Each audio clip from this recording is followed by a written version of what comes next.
बिस्मिल्लाहिर्रहमानिर्रहीम। अस्सलाम वालेकुम नाज़रीन, आप यूट्यूब चैनल देख रहे हैं। मैं इमरान खान हूँ। नाज़रीन, अब तक की लड़ाई में डोनाल्ड ट्रंप ने सबसे बड़ा यू टर्न ले लिया है। डोनाल्ड ट्रंप ने कहा क्या? देखें, पहले डोनाल्ड ट्रंप ने यह कहा था कि 48 घंटे के अंदर अगर ईरान ने आबनाए हुर्मुज़ को नहीं खोला तो अमेरिका बहुत सारी एनर्जी साइट्स को तबाह कर देगा।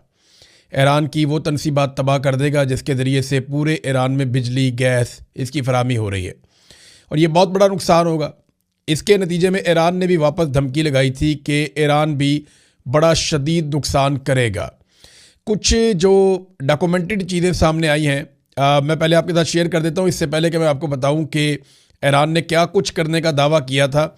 ये क्लैश रिपोर्ट है, ये बताती है जनाब कि ईरान ने रिटेलिएशन में जिन टारगेट्स को शॉर्टलिस्ट किया था कि इनके ऊपर अटैक करेगा, इसमें सऊदी अरब में 2 टारगेट थे। एक डीसैलिनेशन प्लांट था जहाँ पे वो पानी को, समंदर के पानी को पीने के काबिल बनाते हैं, ये रासुल खैर में।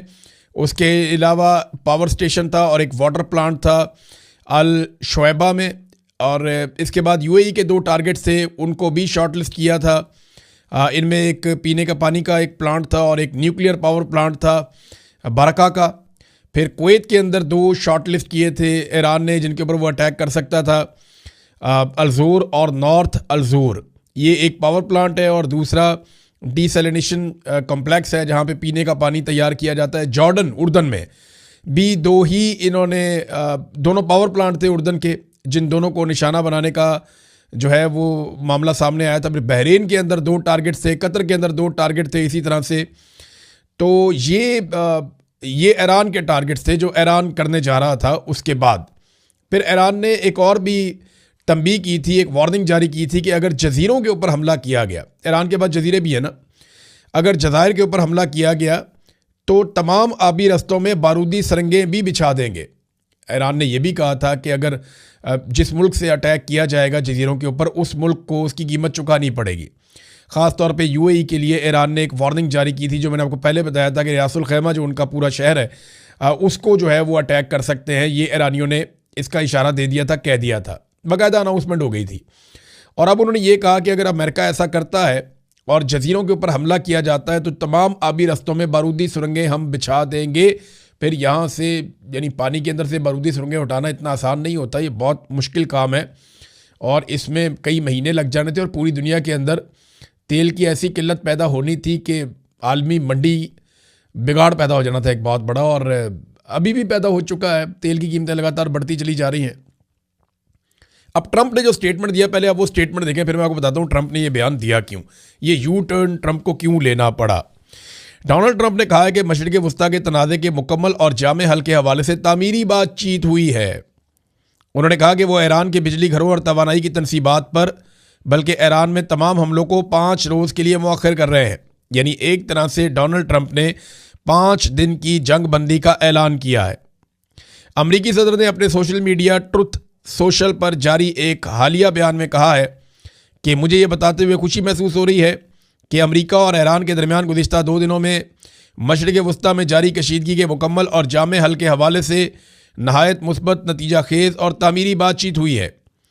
डोनाल्ड ट्रंप ने अपने बयान में कहा कि इस तफसीली और तामीरी बातचीत के अंदाज और लहजे की बुनियाद पर, जो इस हफ्ते भर जारी रहेंगी, मैंने महकमा जंग को हदायत दी है कि ईरान के बिजली घरों और तवानाई की तनसीबात पर तमाम फ़ौजी हमलों को 5 दिन के लिए मौखर कर दिया जाए, जो जारी मुलाकातों और मुज़ाकरात की कामयाबी से मशरूत है।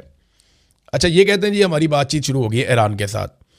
अब जुम्मे वाले दिन का जो स्टेटमेंट है डोनाल्ड ट्रंप का, वो ये स्टेटमेंट था कि हम तो ईरान से बात कर ही नहीं सकते। उसकी वजह यह है कि ईरान की कोई ऐसी क़यादत मौजूद ही नहीं है, हमने तो सारे बंदे मार दिए, तो हम बात किससे करें। ये डोनाल्ड ट्रंप आज से 3 दिन पहले कह रहे थे। आज डोनाल्ड ट्रंप कह रहे हैं जी हमारी उनके साथ बातचीत हो रही है। किन के साथ बातचीत हो रही है कुछ नहीं बताया गया, जबकि ईरान ने इसके हवाले से कैटेगोरिकली कह दिया कि हमारी कोई बातचीत नहीं हुई। ईरान ने साफ कह दिया कि हमारी कोई किसी से बातचीत नहीं हुई। ये डोनाल्ड ट्रंप सिर्फ खौफजदा हो गए हैं जिन जवाबी हमलों का हमने तस्करा किया था, और इस वजह से डोनाल्ड ट्रंप को पीछे हटना पड़ा। देखिए, एक चीज़ तो मैं आपको क्लियर कर दूं कि हमले तो किए हैं, ऐसा नहीं है कि 48 घंटा पूरा होने पे हमला नहीं किया गया अमेरिका की जानिब से। अमेरिका ने और इसराइल ने तवानाई के इंफ्रास्ट्रक्चर्स पे हमले किए हैं। और डोनाल्ड ट्रंप ने जब ये धमकी दी थी कि उसके बाद ही फौरी तौर पे जब उन्होंने कहा डोनाल्ड ट्रंप ने कि हम ये हमले करने जा रहे हैं एनर्जी की तनसीबात पे, और फिर ईरान ने कहा कि हम वापस हमले करेंगे, तो इसके फ़ौरन बाद आलमी सतह पे तेल की कीमतों में भी इजाफा हो गया और स्टॉक मार्केट में भी बड़ी शदीद मंदी आई दुनिया में। अब इसका दबाव अमेरिका के ऊपर पड़ा, डोनाल्ड ट्रंप के ऊपर पड़ा, तो फिर डोनाल्ड ट्रंप को यू टर्न लेना पड़ा अटैक करने के बावजूद। ईरान ने अभी रिटेलिएशन करनी है, जितना अटैक इसराइल ने और अमेरिका ने ईरान के ऊपर किया, अभी ईरान ने अपना वादा पूरा करना है। लेकिन जो बड़ी तबाही फैलाने का एक अल्टीमेटम था वो डोनाल्ड ट्रंप ने वापस लिया। तो बड़ी वजूहत मैं आपको बताया, तो एक तो आलमी मंडी में तेल की कीमतें बहुत बढ़ गई थी, गैस की कीमतें बहुत बढ़ गई थी और स्टॉक मार्केट एकदम गिरना शुरू हो गई थी। फिर दूसरा ये है कि ईरान का एनर्जी इंफ्रास्ट्रक्चर तबाह करना इतना आसान काम नहीं है, ये बहुत कम्प्लेक्स है, बड़े अजीब तरीके से ये काम करता है और कई मुल्कों के साथ जुड़ा हुआ है, तो बड़ा तवील तरीन है ये। तो इसको मुकम्मल तौर पे तबाह करना इतना आसान नहीं है, अमेरिका को बहुत एफर्ट करनी पड़ेगी, ये बहुत लंबा टाइम लगेगा इस काम में। और तीसरा ये है कि ईरान ने जिन अहदाफ को निशाना बनाने का ऐलान किया वो मलबा भी अमेरिका पर गिर जाना था अगर वो ये करते हैं तो। चौथा ये है कि ईरान की साख अब ऐसी बन चुकी है कि जो ईरान कहता है वो कर देता है, लिहाजा इस वजह से ये डर था कि ईरान ने जो कहा है ये पीछे नहीं हटेगा।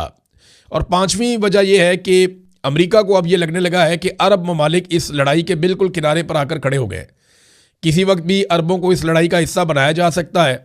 तो अमेरिका ये चाहेगा कि अब जो भी करना है अरब उसमें बराबर के हिस्सेदार हों, और ऐसा लगता है कि अरब ममालिक इसमें शामिल हो जाएंगे। एक तो सऊदी अरब ने कहा कि जो उम्रा ज़ायरीन आए हुए हैं वो 18 तारीख तक निकल जाएं सऊदी अरब से, और सऊदी सरजमीन को वो छोड़ दें, वो यहाँ से चले जाएं, उसमें तो भी टाइम लगेगा। लेकिन यहाँ पे एक ख़बर है मेरे पास, और ये अहम खबर है, बड़ी खबर है। Saudi Arabia opens King Fahd airbase to United States forces as Iran war shifts west. अब ये जो खबर दी गई है ना, ये खबर आती है रियाद से, और ख़बर ये बताती है कि सऊदी अरब ने ताइफ के अंदर जो किंग फहद एयरबेस है वो देने का फ़ैसला किया अमेरिका को। याद रखिएगा ताइफ बिल्कुल करीब है मक्का मुकरमा से, तो यहाँ पे हरमैन शरीफैन बहुत करीब आ जाते हैं, और इन जगहों पे बहुत सारे मुकद्दस मकामात हैं, यानी ताइफ के रास्ते में, ताइफ में आसपास बहुत सारे मज़ारात हैं, बहुत सारे मुकद्दस मकामात हैं इन इलाकों में। तो यहाँ पे जब जंग शिफ्ट की जाएगी या यहाँ पे अमेरिका को बेसिस दी जाएंगी तो ईरान के लिए बड़ा चैलेंजिंग होगा यहाँ पे खालिसतन आके उन बेसिस को निशाना बनाना। देखें ना, ईरानी मिसाइल तो हवा में आता है, अब उसको जहाँ पे इंटरसेप्ट करते हैं वहाँ गिरता है, उसका मलबा या उसका बारूद वहाँ गिरता है।